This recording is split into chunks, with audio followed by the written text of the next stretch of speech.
The sun rose over Napa Valley, casting a golden glow across its rugged trails, where a young marathon runner set out for her morning jog and never returned.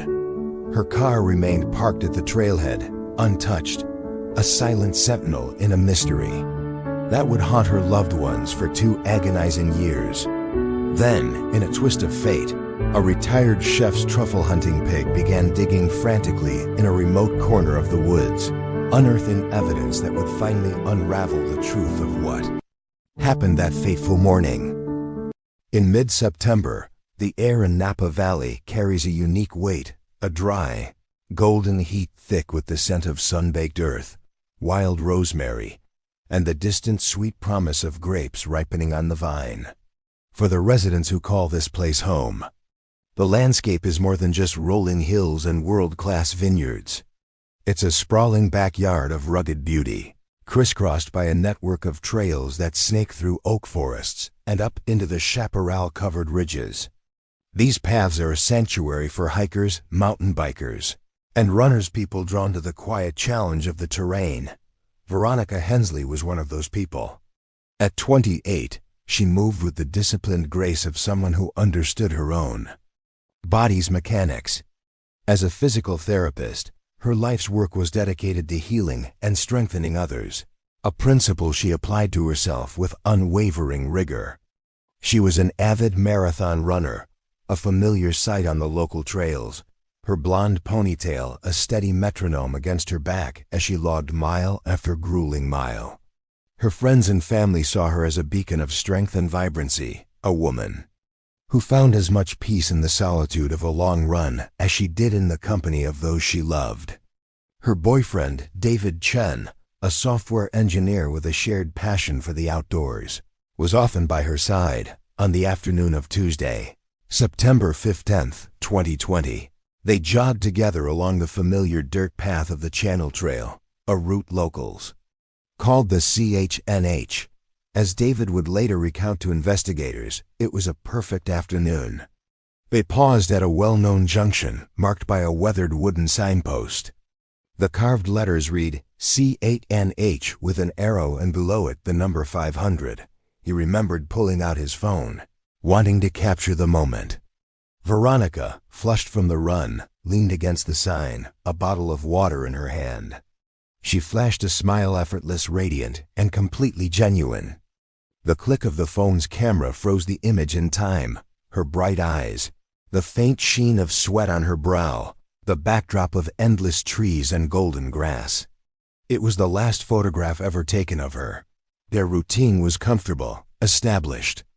David had a work conference in Sacramento the next day, a 2-day event he couldn't miss. He left before dawn on Wednesday, September 16th. Their goodbye was brief, a sleepy kiss in the dim light of their apartment, the kind of casual farewell that happens 1,000 times in a life shared. He told her he'd call her that evening. From the hotel, he had no way of knowing that the silence on the other end of the line would soon become a deafening roar. The conference hotel in Sacramento was a world away from the dusty trails of Napa, a sterile environment of beige walls, fluorescent lighting, and the low hum of air conditioning. David sat through keynote speeches and breakout sessions, his mind occasionally drifting back to the run with Veronica, the feeling of the sun on his skin. Around 7 p.m., he returned to his room, loosened his tie, and dialed her number. It went straight to voicemail. He wasn't alarmed, not at first. He pictured her phone battery drained after a long day at the clinic. Or maybe she was out for an evening walk, leaving it behind. He sent a quick text, "Hey, hope you had a good day. Call me when you get this." He ordered room service, watched an hour of television, and tried her again. Voicemail. A small knot of unease began to form in his stomach. Veronica was meticulous. She lived by her schedule, and their evening call was a fixed point in their day, especially when one of them was away. He sent another text, this one more direct, getting a little worried. "Everything okay?" He waited. The 3 dots of a reply never appeared. The silence in the hotel room felt heavier now, amplified by the absence of her voice. By 10 p.m., the unease had sharpened into real concern. He scrolled through his contacts and called Veronica's best friend, Sarah. "Hey, sorry to call so late," he started, trying to keep his voice steady. "Have you heard from Veronica today?" Sarah's response was immediate and laced with her own confusion. "No, I haven't. I was just thinking it was weird she didn't call me back this afternoon. She never does that." The confirmation sent a jolt of cold fear through David. It wasn't just him. No one had heard from her. The carefully constructed logic of a dead battery or a forgotten phone crumbled, replaced by a dark, formless dread. He spent the rest of the night pacing the length of his hotel room, phone in hand, calling her number every 30 minutes. Each time, the automated voice on the other end felt like a judgment, a confirmation that she was somewhere he couldn't reach. The hours stretched into an eternity of silence. Each tick of the clock was a hammer blow against his hope. The first light of dawn on Thursday, September 17th, brought no relief, only a frantic certainty.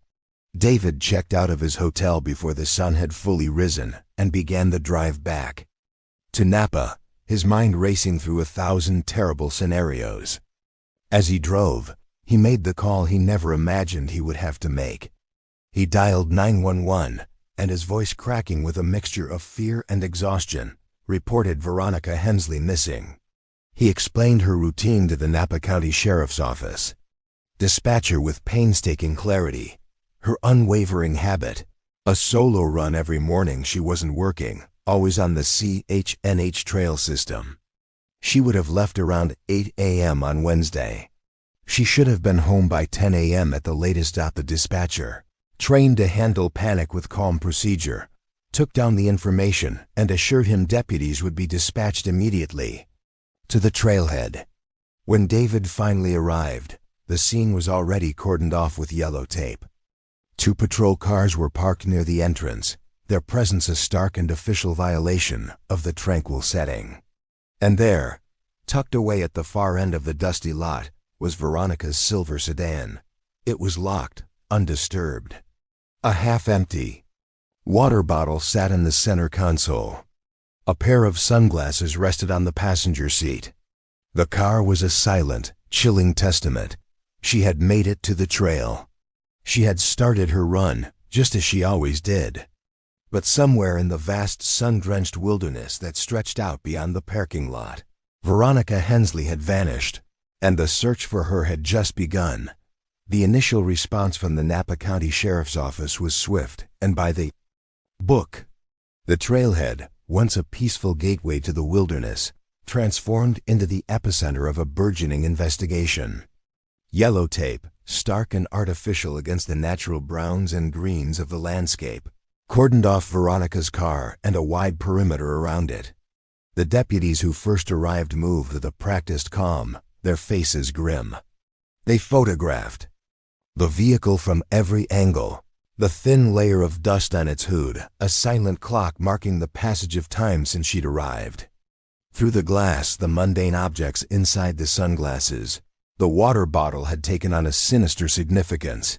Artifacts of a life abruptly paused. An initial team of deputies made a cursory sweep of the first 100 yards of the CHN trail. They walked slowly, eyes scanning the ground, the brush, the low-hanging branches of the oak trees. The forest was unnervingly quiet, the air still and warm. Every rustle of leaves, every distant bird call, seemed to hold a question.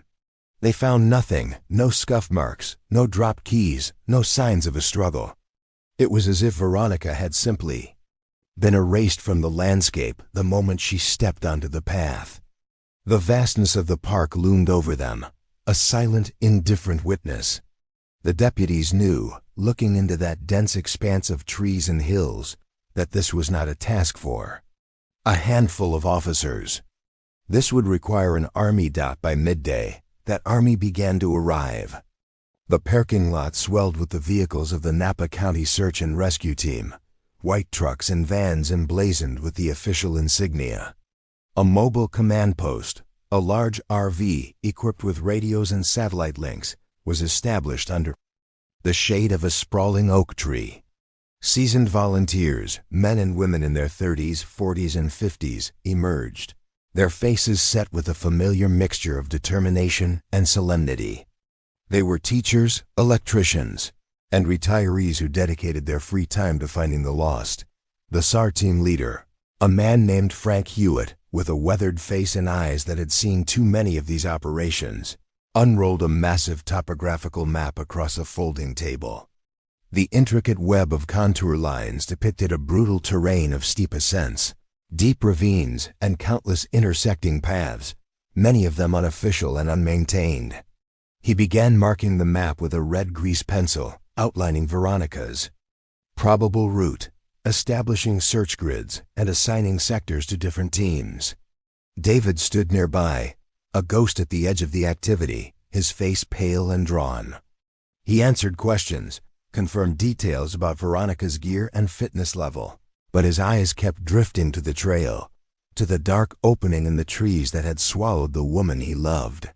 The hum of organization, the crackle of radios, the methodical preparation, it all felt like a terribly inadequate response to the profound, terrifying silence that had fallen over his life. As the ground teams prepared to deploy, the K-9 units arrived. The star of the unit was a German shepherd named Ranger, a veteran of dozens of searches. His handler, a quiet woman named Maria, led him to Veronica's car. She opened the driver's side door and let the dog inhale, his powerful nose cataloging the unique scent signature of the missing woman. After a moment, Ranger let out a low whine and a sharp bark, signaling he had the trail. Maria gave him the command, and the dog surged forward, pulling her toward the trailhead with an eager, confident stride. For the first mile, the dog was relentless, following the main dirt path without hesitation, his tail held high, his focus absolute. The search team members following behind felt a surge of cautious optimism. This was how it was supposed to work. The dog was on the scent. A discovery felt imminent, but then they reached a fork in the trail. The main path continued straight, while a smaller, less traveled track veered off to the left, descending into a shaded creek bed. Ranger stopped dead. He winded, his nose twitching frantically as he sniffed the air, then the ground. He took a few steps down the left fork, then doubled back, circling the junction with growing agitation. He looked back at Maria, his confident posture gone, replaced by a visible confusion. The scent trail, so strong just moments before, had vanished into thin air. It was as if Veronica had been lifted from the spot, leaving no trace of which direction she had gone, or if she had left the ground entirely. Maria tried to coax him to recast the scent, but the dog was resolute. The trail was cold. The first real hope of the search had evaporated into the dry Napa air, leaving the teams with nothing but a vast, unforgiving wilderness and 1,000 wrong directions to choose from. Back at the command post, detectives were interviewing the few other hikers who had been in the area on Wednesday morning. Most had seen nothing out of the ordinary. But then an elderly couple, the Hendersons, approached a deputy, their faces etched with concern. They explained that they had been hiking on a different trail system, the Lower Ridge Trail, about 3 miles away. Around 11 a.m. on Wednesday, they had been returning to their car when they witnessed a disturbing scene. A young woman with blonde hair, matching Veronica's general description, was in a heated argument with a man next to a dusty dark blue pickup truck parked at the remote trailhead. They couldn't hear the words, but the man's posture was aggressive, and the woman seemed distressed. The lead detective, a man named Bill Sutton, weighed the information. The location was wrong, the time a bit late, but it was the only tangible lead they had: a woman matching the description, an argument, a vehicle. It was a narrative, something to chase. Against the silent void of Veronica's disappearance, it was a siren song. Resources were immediately diverted. A bolo be on the lookout was issued for the blue pickup truck. Patrol cars were sent to cruise the back roads, and a team of deputies was dispatched to canvass the Lower Ridge Trail area. For the next 6 hours, a significant portion of the investigation's focus shifted, chasing the phantom blue truck. It was a critical loss of time, a wild goose chase born of desperation that ultimately led nowhere. The man and woman were never identified, and the lead dissolved, leaving behind only the bitter taste of wasted effort. While ground teams contended with dead ends, the search from above was proving equally fruitless. A helicopter from the California Highway Patrol cut through the sky, its blades making a rhythmic whump-whump that echoed off the canyon walls. From the air, the sheer scale of the park was overwhelming. The spotter, strapped into his seat, scanned the landscape through high-powered binoculars, his eyes tracing the endless green and brown tapestry below. But the dense canopy of oaks and madronas formed a nearly impenetrable shield. He could see the trails, thin ribbons of dirt, but the terrain alongside them was lost in shadow. He saw a deer, a fox, but no flash of color, no sign of a person in distress. Drones offered a more intimate, yet equally frustrating perspective. Pilots at the command post guided the small aircraft through ravines and over ridges, their high-resolution cameras feeding a live stream back to monitors. They flew grid patterns, meticulously covering square after square of wilderness. They stared at screens for hours, watching a world of rock and scrub scroll by, hoping for a single pixel that didn't belong. But the drones saw only what the forest wanted them to see: trees, rocks, and the deep, dark shadows that could hide anything. On the 4th day of the search, a flicker of hope was reignited, this time by a volunteer. His name was Leo, a college student spending his summer break. Back home, he had been assigned to a brush-busting team tasked with searching the difficult, off-trail areas that the main groups bypassed. He was navigating a steep, treacherous slope choked with thorny manzanita bushes, hundreds of yards from the main path where the canine had lost the scent. It was slow, frustrating work. As he pushed a branch aside, a flash of color caught his eye, a shocking, unnatural pink against the muted tones of the forest floor. He knelt, his heart pounding. Snagged tightly on a thorn was a single brightly colored shoelace. It was clean, almost new. He immediately radioed the command post. The response was electric. David had provided photos of Veronica's running shoes, bright pink Hokas. The shoelace was a perfect match. Within the hour, the area was swarming with SAR personnel. They established a new grid centered on the location of the shoelace. For the rest of the day, they conducted an inch-by-inch search of the hillside, a painstaking process of clearing brush and sifting through leaf litter. They found nothing else, no other piece of clothing, no backpack, no sign of a struggle, and most importantly, no Veronica. The discovery of the shoelace was both a breakthrough and a torment. It proved she had been there, far from the trail, but it offered no explanation as to how or why.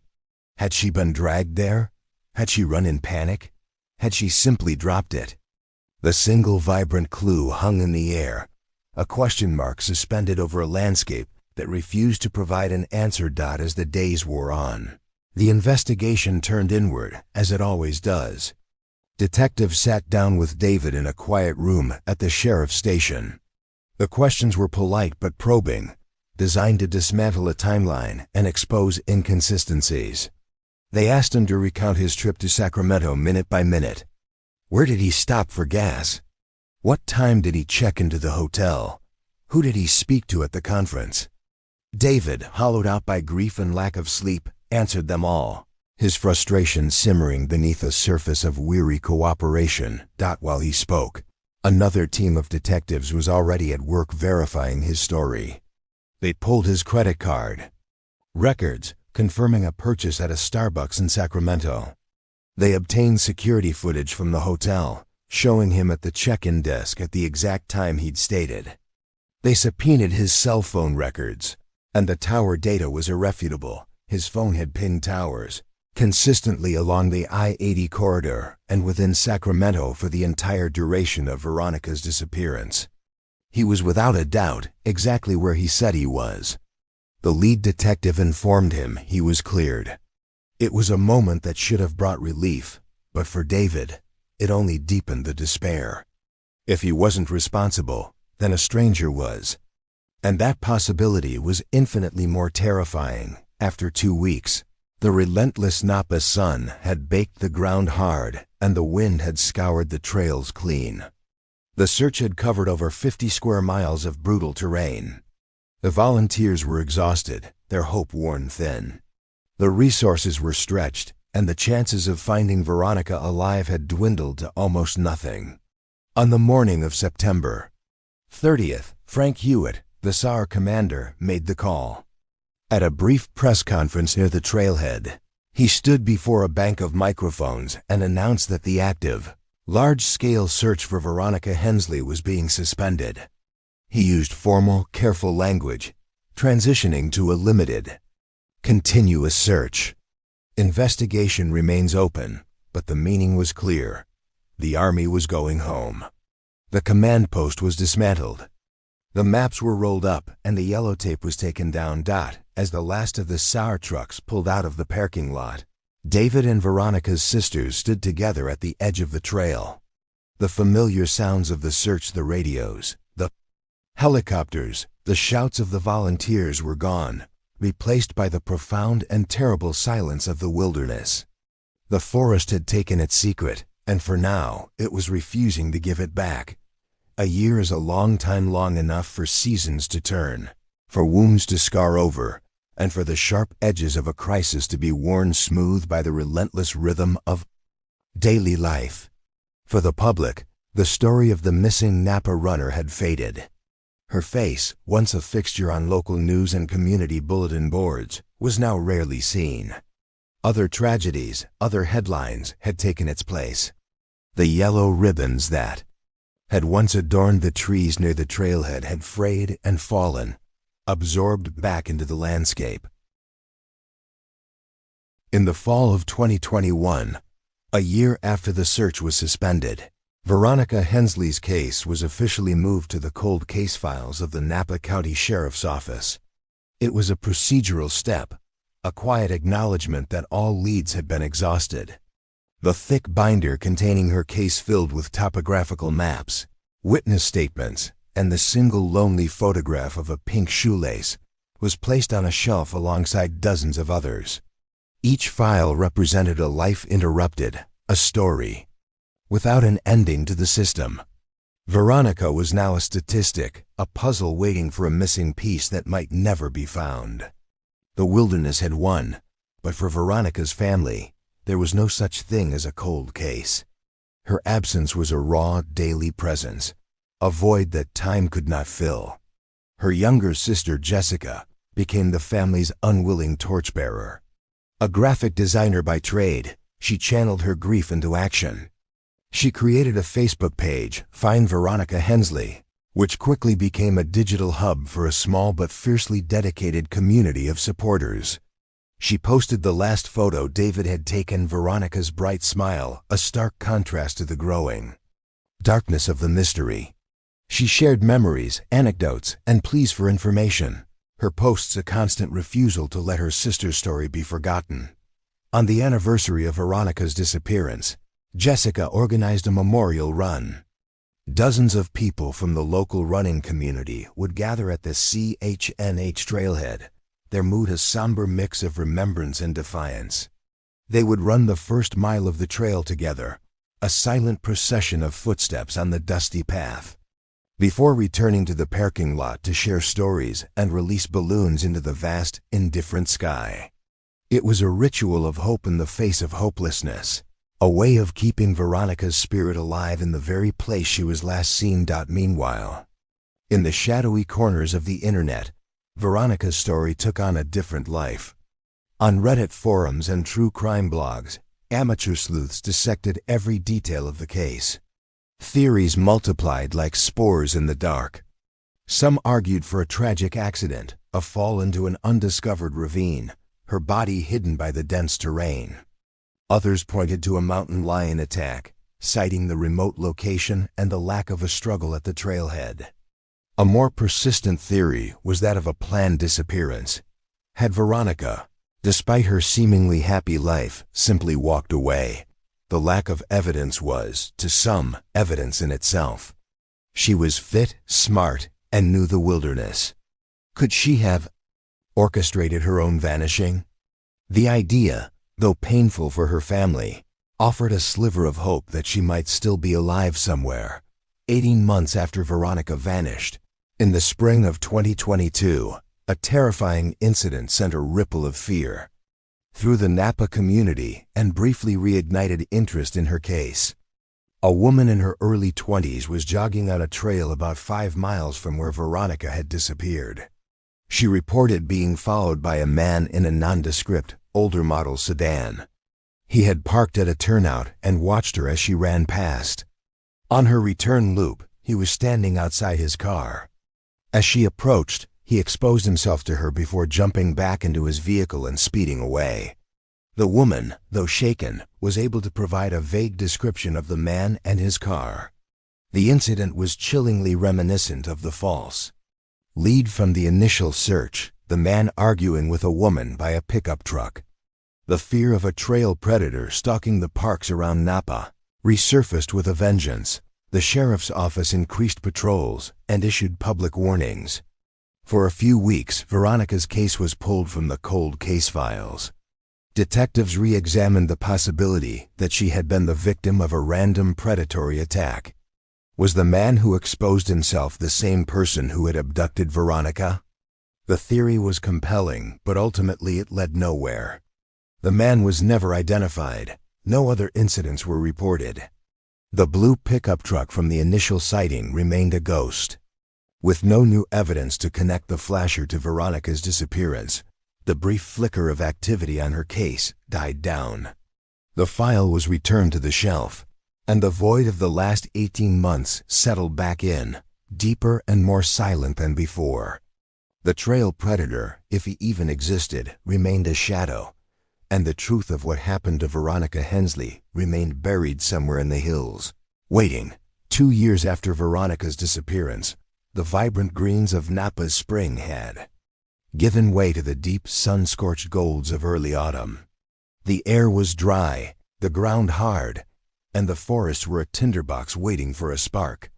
It was in this setting, on a crisp October morning in 2022, that a story that had long gone cold was about to be reignited by the most unlikely of sources. Michael Petro, a retired chef in his late 60s, had discovered a second passion in life.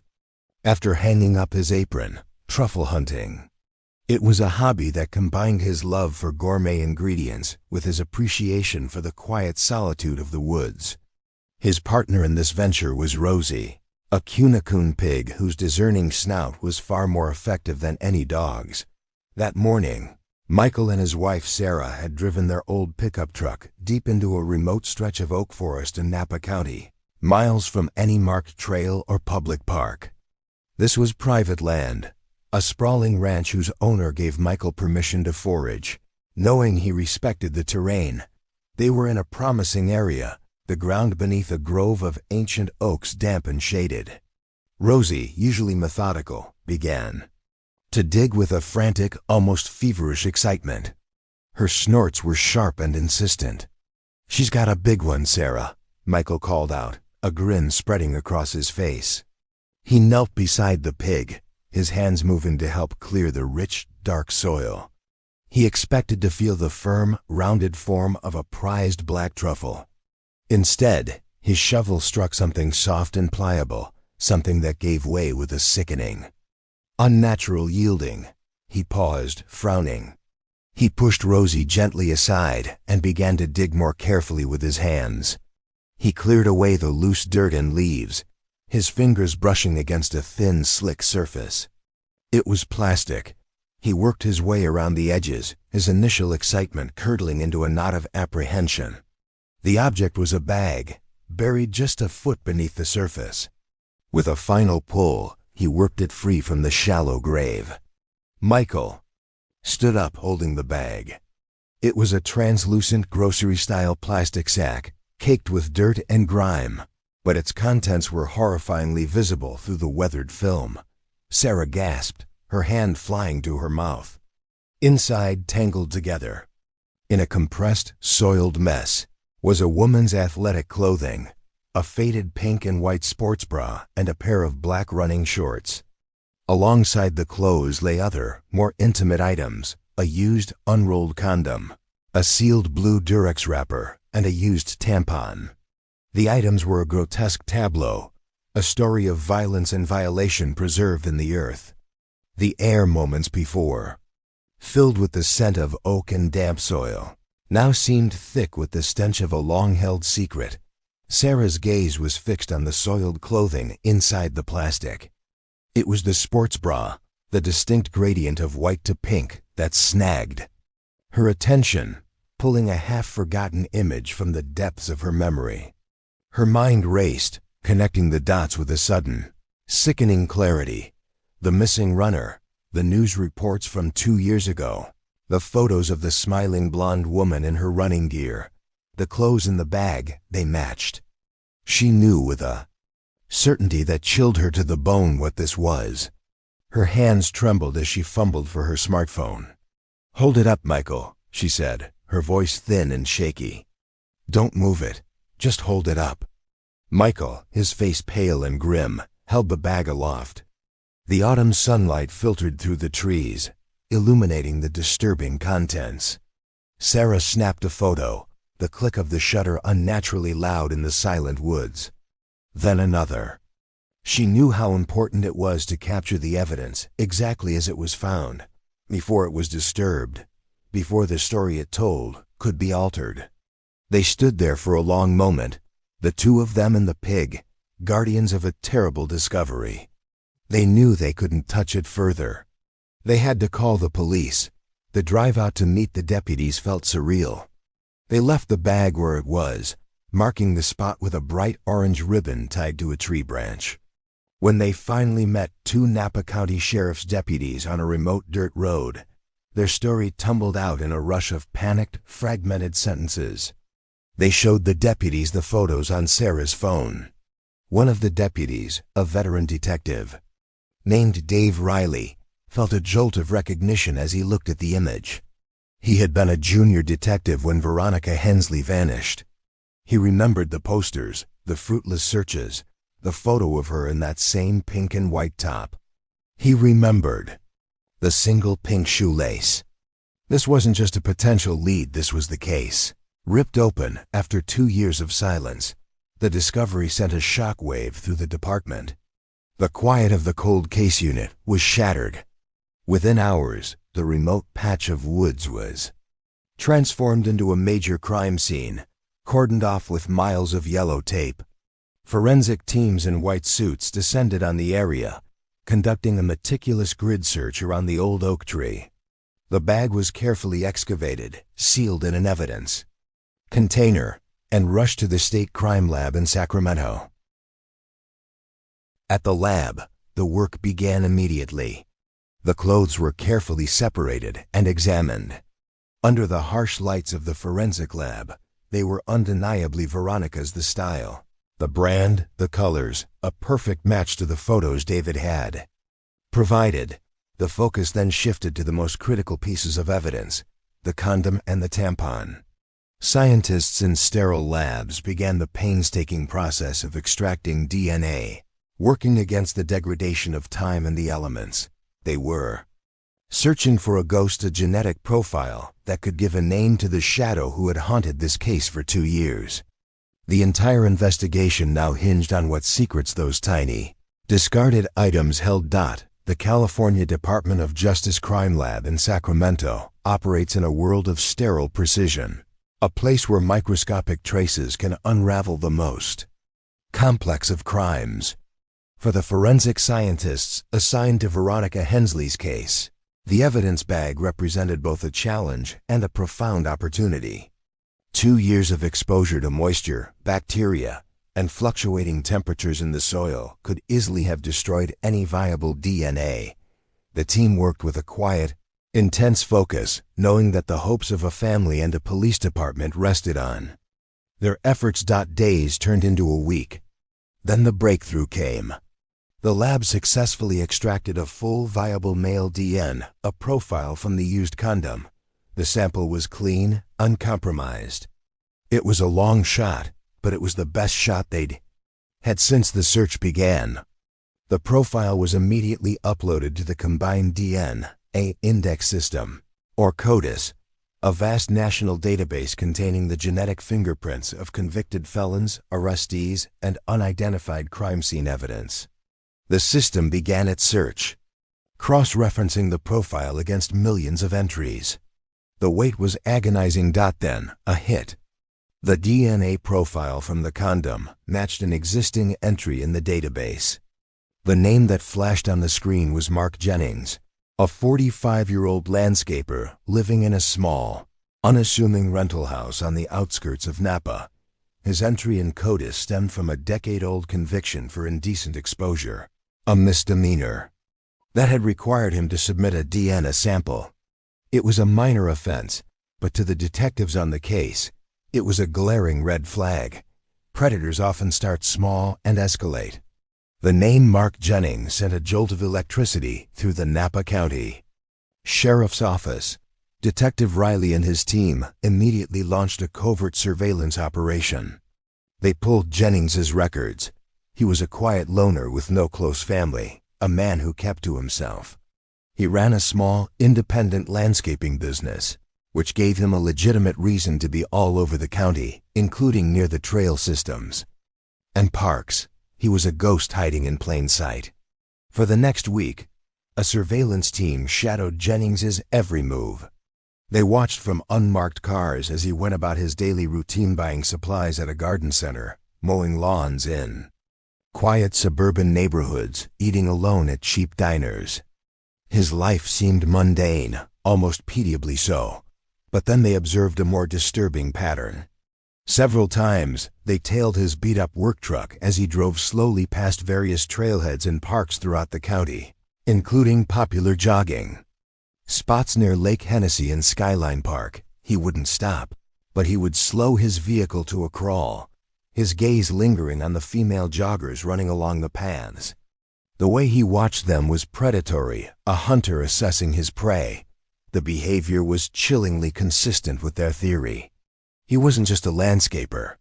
He was a stalker, armed with the CODIS match and the damning surveillance footage. The detectives had more than enough to secure a warrant. They planned the operation with meticulous care. This was not a man they could risk spooking. On a cool, foggy morning just before dawn, a SWAT team descended on Jennings's small house. The raid was swift and overwhelming. They breached the door with a battering ram, the sharp crack echoing through the quiet neighborhood. Jennings was found in his bed, startled from sleep. He offered no resistance, his expression one of bewildered confusion rather than fear or guilt. He was handcuffed and led out to a waiting patrol car, his face illuminated by the flashing red and blue lights. While Jennings was being transported to the station, a forensic team began a systematic search of his house. It was sparse and tidy, the home of a man who lived a solitary life, but the digital world held his secrets. On his old desktop computer, a forensic analyst uncovered a hidden password-protected folder.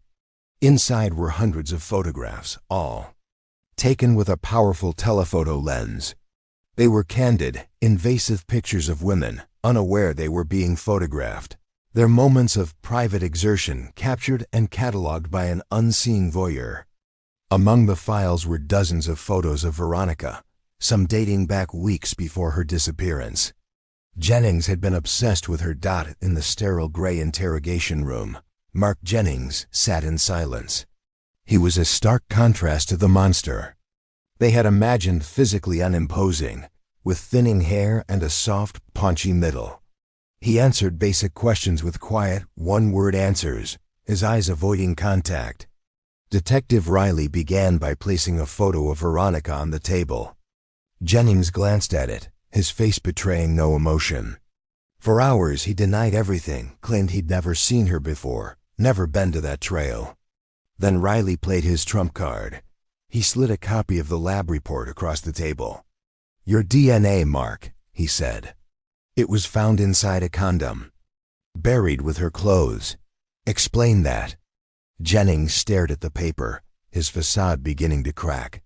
His breathing became shallow. He shifted in his chair, the calm demeanor dissolving into a twitchy defensiveness. He didn't confess, not yet. But the denial stopped. Finally, after another hour of relentless, patient questioning, the dam broke. The confession that spilled out was horrifying, not for its passion, but for its cold, detached nature.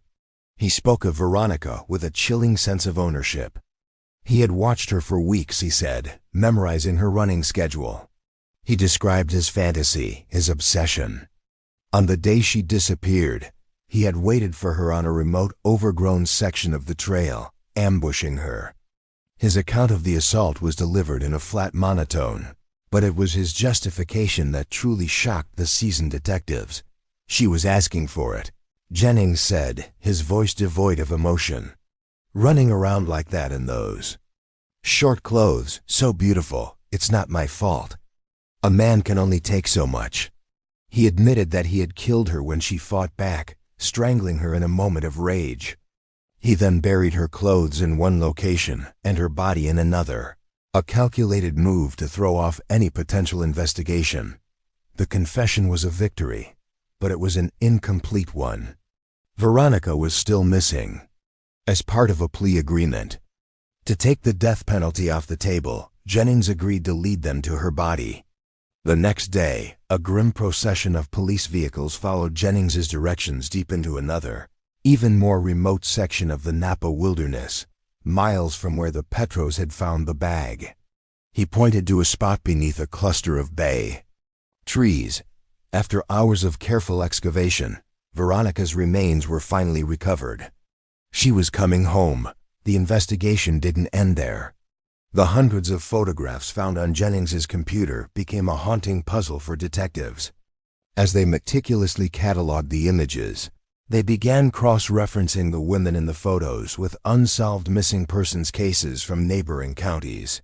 The work was painstaking, matching faces, clothing, and locations. Then came the chilling breakthroughs. A distinctive sea turtle keychain, visible on a backpack in one photo, matched the description of an item belonging to a 22-year-old college student who had vanished while walking her dog in a Sonoma County park 5 years earlier. In another image, a woman wore a unique silver hoop earring that family members confirmed belonged to another missing woman from a year before that. The horrifying truth settled in. Mark Jennings was not an opportunistic killer who had made one fatal mistake. He was a serial predator who had been hunting in the hills of Northern California for years, methodically photographing his victims before they disappeared. His quiet life was a perfect cover for the monster lurking within. The news was delivered to Veronica's family in the quiet of their living room. It was the answer they had spent 2 years praying for and dreading in equal measure. The uncertainty was over, but it was replaced by a brutal, devastating certainty. Mark Jennings was sentenced to multiple life sentences without the possibility of parole. He would die in prison. For the families of his victims, it wasn't justice, not really. Nothing could bring back their loved ones. But it was an ending. The shadow that had stalked the trails had finally been brought into the light, and the woods, for now, were safe again. The arrest and confession of Mark Jennings sent a tremor of shock and fear through the tight-knit communities of Napa Valley. He was not a monster from a distant city, but a local man, a familiar, unassuming face who had moved silently among them. The beloved trails, once seen as places of refuge and natural beauty, were suddenly recast as hunting grounds. The story dominated local news for weeks.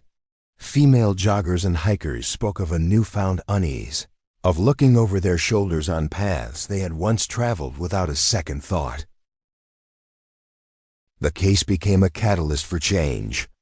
In the wake of the revelations, local authorities and park services faced a groundswell of public pressure, to improve safety. Town hall meetings were packed with concerned citizens demanding action. In response, the Napa County Parks Department significantly increased ranger patrols on the more popular trail systems. They cleared brush to improve sightlines and, in a more technologically advanced measure, began installing emergency solar-powered call boxes at major trailheads, including the CH500.